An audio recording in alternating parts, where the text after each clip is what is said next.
SM Supermalls, wagi ng dalawang Quill Awards. Kinilala nga ang SM Supermalls sa ika-21 Philippine Quill Awards na ginanap noong August 27, 2025 sa The Manila Hotel matapos nilang makamit ang dalawang Merit Awards para sa Toy Fest 2.0 at Global Youth Summit 2024.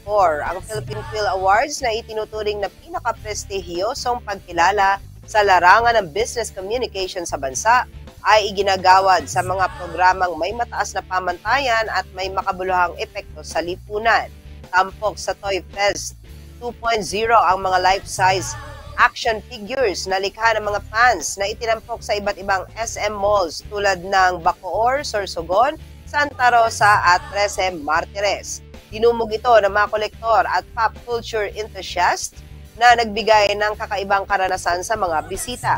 Samantala, ang Global Youth Summit 2024 na inorganisa ng SM Cares at Global Peace Foundation ay nilahukan ng higit 24,000 na mga kabataang lider mula sa 17 probinsya.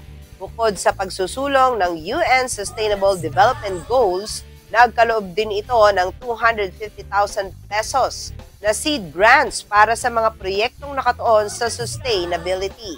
Ipinahayag ni Joaquin San Agustin, ang EVP for Marketing ng SM Supermalls, na ang mga parangal ay patunay na ang kanilang mga mall ay higit pa sa pamilihan, mga espasyo rin para sa inspirasyon, koneksyon at pagbabago.